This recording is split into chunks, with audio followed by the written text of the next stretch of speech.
Welcome to the Box Score Sports Podcast.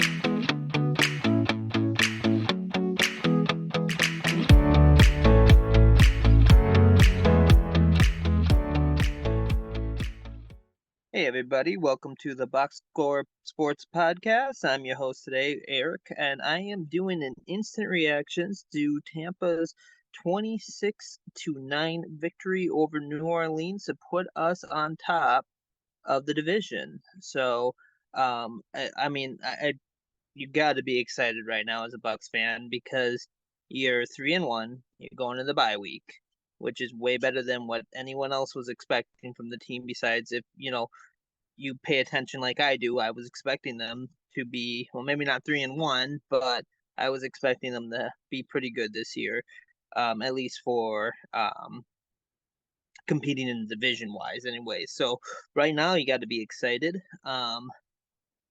for we're leading the division right now. We're going into our bye week, and then we got a tough game against Detroit after that. But we're going to focus on this game. So I'm going to talk about two positives and try to find one negative. So the first positive, in my opinion, is the defense. I've been saying this since I told people that I think Tampa is going to be better this year. Is I don't think they need to put up much more than 20 points a game to win most games. Um, their defense, even without Jamel Dean and with some injured players coming in and still playing, granted, so they're still out there, so you can't, you still expect them to have a game. Overall, their defense did very good. Obviously, only allowing the Saints with 9 points, getting 3 turnovers. That last turnover was a gift from Jameis. I think he just missed throwing the Buccaneers. But Jameis 1 throw, 1 attempt, 1 interception. We've seen that. Not quite that low of attempts, but you know what I mean. But still, overall, you held the Saints in check. They moved the ball decently well. Derek Carr, I know, was injured, coming off an injury, but they said he was healthy, and you only play who's in front of you. And they also held Chris Olave, who's been having a great season, to one catch, and I think it was like, I don't know, it wasn't very much yardage. I don't remember the exact stat on that. So you got to be pretty excited about that. Without Jamel Dean, so they just had, Carlton Davis was back this week, so that certainly helped a lot.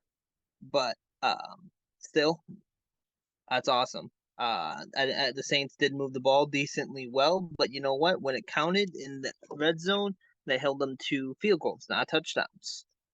On the offensive side, the positive I seen was they finally got their rushing attack going. It wasn't great numbers, but against a solid Saints defense, Rashard White started getting going. Keyshawn Vaughn had some good runs, and then Baker was making moves with his feet. So they preach that they want to run the ball. You want them to run the ball. Their offensive line did a good job giving Baker a clean pocket, and then when Baker didn't have a clean pocket, Baker does what he did when he was good Baker for the Browns. He made people miss. He made good plays, and he got. I mean, he got. He did positive things today. He had a good game. 3 touchdowns, 1 interception. The interception was a bad throw. And I think a bad decision overall. But you take the good with the bad with Baker, because sometimes, but then I think a play that is very underrated was his, and the Saints didn't score or continue to score a touchdown or anything, but when the Saints got a field goal and they put it to a 1-possession game, Bucs came on the drive, and they had some bad penalties, which I'll get to about the undisciplined selves in a second. But they got a bunch of bad penalties, and they got themselves out of field goal range, and then Baker did a nice little 7-yard scramble to put them right back in the field goal range, and then put it back up to a 2-score game. So he never really gave the Saints a chance, which what else do you want? Obviously, his game, he had a really good game today. That one pick was bad, but it was nullified pretty quickly by a great play by Antoine Winfield Jr., which, my gosh, did he have one heck of a game. He is going to get himself one heck of a contract this offseason, and deservingly so. He was all over the place. I think he had 9 tackles, 1 sack, tackles for the loss, forced fumble, fumble recovery. I mean, he was everywhere. So that was exciting to watch. He was by far the most exciting player to watch, I think, in my opinion, on both sides of the ball. Now, granted, I'm more of a defensive guy, so in the end, I might be a little biased there. But overall, encouraging to see the two aspects that I would have. Well, I was critical of their run game last week. I know I didn't get a video out in time, but um, last week I didn't think they ran the ball. They didn't do anything to establish run. Didn't protect Baker very well. This week, flipped the script, protected him pretty well. A couple of times they didn't. Baker was able to make the right play, and just these little things that make a big difference.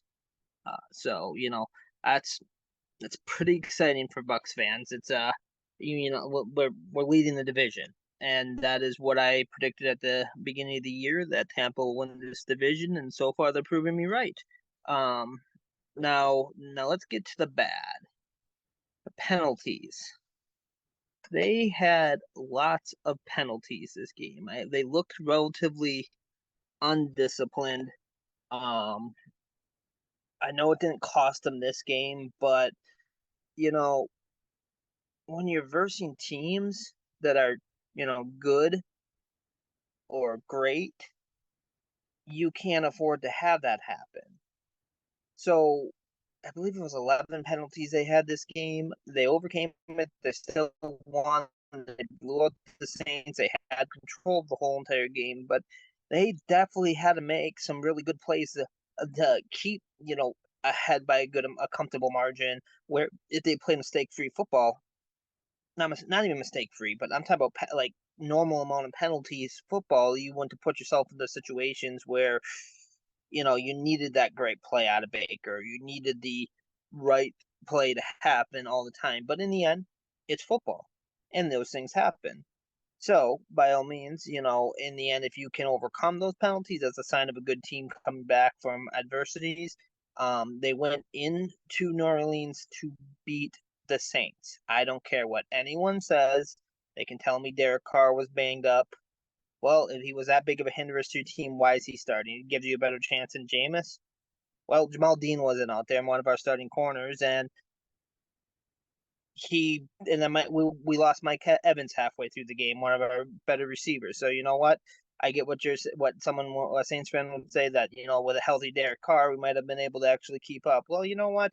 We didn't have a healthy starting corner, and we didn't have Mike Evans for half the game. So injuries happen. Now, granted, I didn't think Carr's. Obviously, I'm not Derek Carr. Um, but I didn't feel like his shoulder really affected him much. I seen a lot of zip on the ball. There was a couple of underthrows that happened, but I never thought Derek Carr was a world-beating quarterback to begin with. So I don't know if he really was affected by that shoulder more. Um, Alvin Krama still looks amazing. He did really well. Michael Thomas did pretty well. If I was, as a just a fan of football, a couple plays I watched Chris Olave there, and I'm just like, it looks like he's not putting the effort needed, and that was a little concerning. Um, if I was a Saints fan there, but I'm not, so I was happy as a Bucs fan. But yeah, no, overall, you got to be happy with the game. So, um, now for Tampa Bay, it's a bye week next week. So you go into the bye week with a win, and you get an extra week to prepare for the Lions, which is going to be a tough game that I'm going to be watching, I believe, with my dad. So me and him can yell at each other all day on Sunday in 2 weeks. So I'm looking forward to that. So, but that is all I got for now. Those are my quick rapid reaction about the Bucs versus the Saints victory for Tampa Bay, the NFC South division leading Tampa Bay.